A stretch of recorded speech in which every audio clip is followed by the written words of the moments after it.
विभाग में वरिष्ठता एक बहुत ही महत्वपूर्ण बिंदु है, क्योंकि इसी के आधार पर कर्मचारी को पदोन्नति, किन्नति जैसे अन्य लाभ प्राप्त होते हैं। जी हाँ, नमस्कार, मैं जय डहरिया और आज हम देखेंगे कि कर्मचारी अपनी वरिष्ठता की गणना कैसे कर सकते हैं।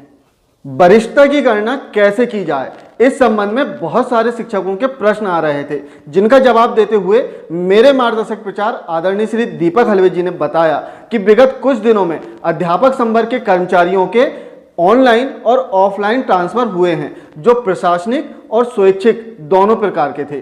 प्रशासनिक स्थानांतरण और स्वैच्छिक स्थानांतरण दोनों में वरिष्ठता के अलग अलग नियम लागू होते हैं।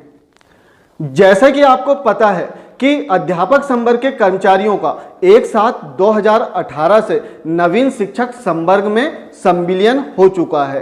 पूर्व में अध्यापक संवर्ग के कर्मचारियों के नियोक्ता पंचायत विभाग हुआ करते थे, किंतु वर्तमान में नवीन शिक्षक संवर्ग में प्राथमिक शिक्षक, माध्यमिक शिक्षक, उच्च माध्यमिक शिक्षक पदनाम मिल जाने के बाद में तीनों पदनामों के अलग अलग नियोक्ता हो चुके हैं। जैसे प्राथमिक शिक्षक के नियोक्ता जिला शिक्षा अधिकारी, माध्यमिक शिक्षक के नियोक्ता संयुक्त संचालक और उच्च माध्यमिक शिक्षक के नियोक्ता संचालक महोदय होंगे।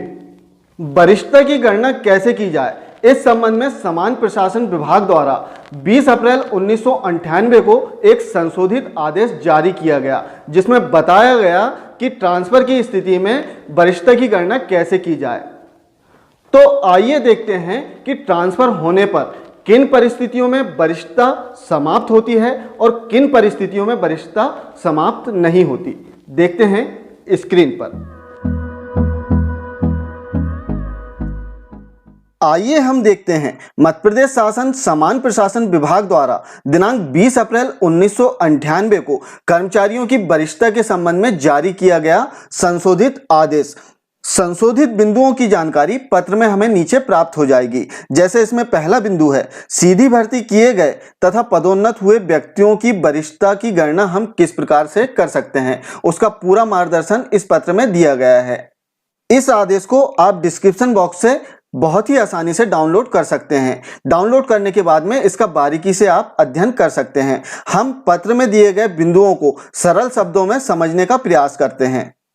शिक्षकों के ट्रांसफर हो जाने के उपरांत वरिष्ठता के संबंध में आपके काफी सारे प्रश्न आ रहे थे, जिनका जवाब देते हुए प्रचार आदरणीय श्री दीपक हलवे जी द्वारा बताया गया कि वरिष्ठता निर्धारण करने या वरिष्ठता सूची जारी करने का अधिकार नियुक्तिकर्ता अधिकारी को होता है।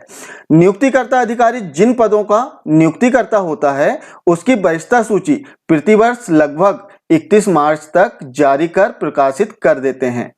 अब हम देखते हैं कि प्राथमिक शिक्षक, माध्यमिक शिक्षक और उच्च माध्यमिक शिक्षकों के नियुक्तिकर्ता अधिकारी कौन होते हैं। इसमें सबसे पहले प्राथमिक शिक्षक के नियुक्तिकर्ता अधिकारी जिला शिक्षा अधिकारी होते हैं। वहीं माध्यमिक शिक्षक के नियुक्तिकर्ता अधिकारी संभाग संचालक लोक शिक्षण होते हैं।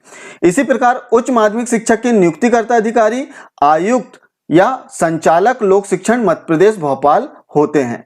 अब शिक्षकों का सबसे महत्वपूर्ण प्रश्न कि किन परिस्थितियों में वरिष्ठता प्रभावित होती है और किन परिस्थितियों में वरिष्ठता प्रभावित नहीं होती। सबसे पहले हम देखते हैं कि किन परिस्थितियों में वरिष्ठता प्रभावित नहीं होती।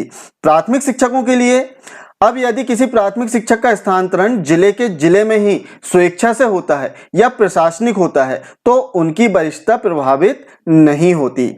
इसी प्रकार माध्यमिक शिक्षक, यदि किसी माध्यमिक शिक्षक का स्थानांतरण संभाग के अंदर स्वेच्छा से या प्रशासनिक होता है, तो उनकी भी वरिष्ठता प्रभावित नहीं होती। इसी प्रकार उच्च माध्यमिक शिक्षक का स्थानांतरण प्रदेश में कहीं भी स्वेच्छा से या प्रशासनिक आधार पर हो सकता है, इसमें उनकी वरीयता प्रभावित नहीं होगी। अब सेकंड कंडीशन कि वरीयता कब प्रभावित होती है। सबसे पहले हम देखेंगे प्राथमिक शिक्षक। यदि कोई प्राथमिक शिक्षक स्वेच्छा से दूसरे जिले में स्थानांतरित हो जाता है, तो उसकी नवीन जिले की वरीयता सूची में उसका नाम सबसे नीचे आ जाएगा। लेकिन ध्यान देने वाली बात यहाँ पर है कि यदि शिक्षक का स्थानांतरण प्रशासनिक आधार पर हुआ है, तब नवीन जिले में शिक्षक की वरीयता वरिष्ठता के अनुसार निर्धारित होगी। अब हम देखते हैं माध्यमिक शिक्षक। यदि कोई माध्यमिक शिक्षक एक संभाग से दूसरे संभाग में स्वेच्छा से स्थानांतरित होता है तो उसकी वरीयता नवीन संभाग में अपने संवर्ग की वरिष्ठता सूची में अंतिम पायदान पर होगी। लेकिन यदि उसका स्थानांतरण प्रशासनिक होता है तो नवीन संभाग में उसकी वरीयता जो वर्तमान में है उसी आधार पर निर्धारित की जाएगी। अब हम देखते हैं उच्च माध्यमिक शिक्षक। उच्च माध्यमिक शिक्षक राज कैडर का पद होने से प्रदेश में कहीं भी स्थानांतरित हो सकते हैं। वरिष्ठता का इसमें कुछ भी असर नहीं होता है। तो ये थी स्थानांतरण के पश्चात वरीयता के संबंध में जानकारी कैसी लगी कृपया कमेंट्स कर जरूर बताएं। साथ ही चैनल को सब्सक्राइब करना न भूलें। Thank you.